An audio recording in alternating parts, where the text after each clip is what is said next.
ఉద్యోగ విరమణ అనంతరం తన పునర్నియామకంపై తననెందుకు అడుగుతారని సిట్ అధికారులను ప్రశ్నించారు ప్రభాకర్ రావు.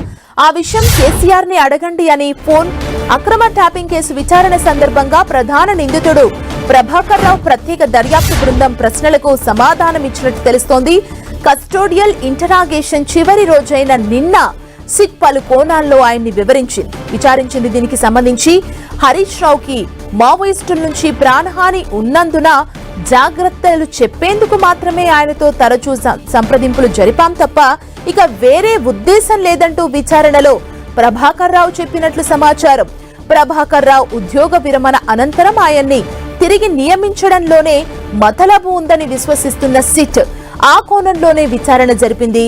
ప్రభాకర్ రావును 2 విడతలుగా కొనసాగించడంతో పాటు ఏకంగా ఇంటెలిజెన్స్ చీఫ్ స్థానంలోనూ కూర్చోబెట్టడం వెనుక దురుద్దేశముందని సిట్ భావిస్తోంది. ఈ నేపథ్యంలోనే ప్రభాకర్ రావు పునర్నియామకానికి సంబంధించిన నోట్ ఫైల్స్ ని పరిశీలించి ఇప్పటికే వివరాలు సేకరించింది. అలాగే అప్పటి డీజీపీ మహేందర్ రెడ్డి, ఇంటెలిజెన్స్ చీఫ్లుగా పనిచేసిన నవీన్ చంద్, అనిల్ కుమార్ల వాంగ్మూలాలను నమోదు చేసింది.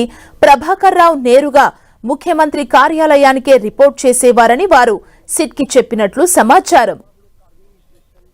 సుప్రీంకోర్టు ఆదేశాల నేపథ్యంలో ఇవాళ ప్రభాకర్ రావును వదిలేయాల్సి ఉండటంతో జూబ్లీహిల్ స్టేషన్లోని సిట్ కార్యాలయంలో గంటల కొద్దీ విచారణ కొనసాగింది. సిట్ సభ్యులు అంబర్ కిషోర్ ఝా, విజయ్ కుమార్ తదితర బృందాలుగా విడిపోయి విచారణ జరిపారు. ఇదే కేసులో మిగిలిన నిందితులు రాధాకిషన్ రావు, భుజంగరావు, తిరుపతన్నను పిలిచి మరో విడత విచారించారు. వచ్చే నెల 16న జరిగే విచారణ సందర్భంగా సుప్రీంకోర్టులో నివేదిక సమర్పించాల్సిన్నందున సమగ్ర వివరాల కోసం తాజా వివరణ చేపట్టారు. ఇప్పటి వరకు జరిగిన దర్యాప్తులో నెలకొన్న అంతరాలను పూరించే క్రమంలో మిగిలిన నిందితుల్ని పిలిచి వాంగ్మూలాలు సేకరించారు. ముఖ్యంగా ఫోన్ అక్రమ ట్యాపింగ్ ద్వారా సేకరించిన సమాచారం ఆధారంగా వ్యాపారులు, ప్రైవేటు వ్యక్తుల్ని బెదిరించిన కోణంలో ఈ విచారణ సాగినట్లు కనిపిస్తోంది. వేల మంది ఫోన్లను రహస్యంగా విన్న అనంతరం వారిని బెదిరించేందుకు ప్రభాకర్ రావు ఎలాంటి ఆదేశాలు జారీ చేశారో ఆరా తీసినట్లు సమాచారం.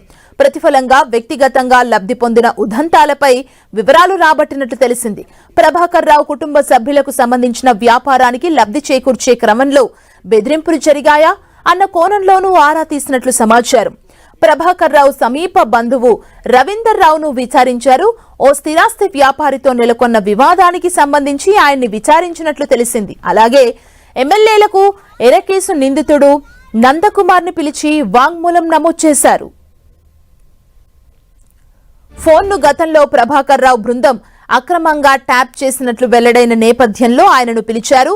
మొయినాబాద్ ఫామ్ హౌస్ లో ఎమ్మెల్యేలకు ఎరకేసుకు సంబంధించిన ఆడియోలు, వీడియోలు బహిర్గతం కావడం వెనుక గల కారణాలపై నందకుమార్ నుంచి వివరాలు సేకరించారు. ఈ నేపథ్యంలోనే ప్రభాకర్ రావు చుట్టూ ఉచ్చు బిగించే దిశగా సిట్ అడుగులు వేస్తున్నట్లు కనిపిస్తోంది.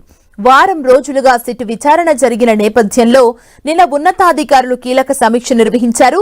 Intelligence chief Vijay Kumar integrated command and control సెంటర్లో సిట్ చీఫ్ సజ్నార్తో పాటు సభ్యులతో సమీక్షించారు. దర్యాప్తు పురోగతిని తెలుసుకున్నారు. ఈ క్రమంలో ప్రముఖులకు నోటీసుల అంశం చర్చకొచ్చినట్టు తెలిసింది. మరోసారి సమీక్షించి తుది నిర్ణయం తీసుకునే అవకాశం ఉన్నట్లు సమాచారం. ఫామ్ హౌస్ సంబంధించిన దాంట్లో కేసులో ఉన్న ఆడియోలు, వీడియోలు ఏ విధంగా బయటకు వచ్చాయో దానిపైన వాళ్ళు ఎంక్వైరీ చేస్తున్నారు. రాధాకిషన్ రావు అనే వ్యక్తి నా హోటల్ని ఎట్లా ధ్వంసం చేసిండు, ఏ విధంగా నా మీద అక్రమమైన కేసులు పెట్టిండు, దీంట్లో హీరో వెంకటేష్, సురేష్ బాబు ఏ విధంగా పాత్ర పోషించిండ్రు, వాళ్ళు అసలు దీంట్లో ఎందుకు వచ్చారనే దానిపైన కొన్ని క్వశ్చన్లు అడిగారు. దానికి నేను వాళ్ళకి అన్ని క్లియర్గా చెప్పాను. సో ఇప్పుడే కాదు, 2023 డిసెంబర్లో నేను ఇప్పుడు డీజీ రవిగుప్తా గారు ఉన్నప్పుడే నేను ఫస్ట్ చెప్పాను నా ఫోన్ ట్యాపింగ్ జరిగిందని చెప్పి. అందరికీ తెలుసు, అన్ని టీవీలలో అక్టోబర్ 26, 2022 అక్టోబర్ 26న నా కేసు జరిగింది. నేను ఎమ్మెల్యేలు మాట్లాడేది, నేను సింహయాజీ మాట్లాడేది, నేను ఇంకో సాంబులు మాట్లాడేది. సో నేను ఎమ్మెల్యేలు మాట్లాడేది సరే వాళ్ళు రికార్డింగ్ చేసేది అనుకుంటే, మేము సింహయాజీ మాట్లాడింది, నేను ఇంకో రామచంద్ర భారతి మాట్లాడిన ఆడియోలు అసలు బయటికి ఎట్లొచ్చాయన్నదే ఇప్పుడు ఒక పెద్ద ప్రశ్న. సో దీనిపైన ఎంక్వైరీ సాగుతుంది. సో సిట్ అధికారులు దీనిపైన ఖచ్చితంగా లోతైన ఎంక్వైరీ చేస్తున్నారు. తర్వాత నవంబర్ 3వ తారీఖున జరిగిన ప్రెస్ మీట్ లో అక్కడ విజువల్స్ మొత్తం అంటే ఫామ్ హౌస్ సంబంధించిన ఎవిడెన్స్ ఎలా ట్యాంపరింగ్ జరిగింది, ఏ విధంగా కేసీఆర్ గారు అక్కడ మొత్తం ప్రెస్ మీట్ పెట్టి ఆడియోలు వీడియోలు ప్లే చేశారు. దీనిపైన మొత్తం వాళ్ళు క్షుణ్ణంగా అడిగారు.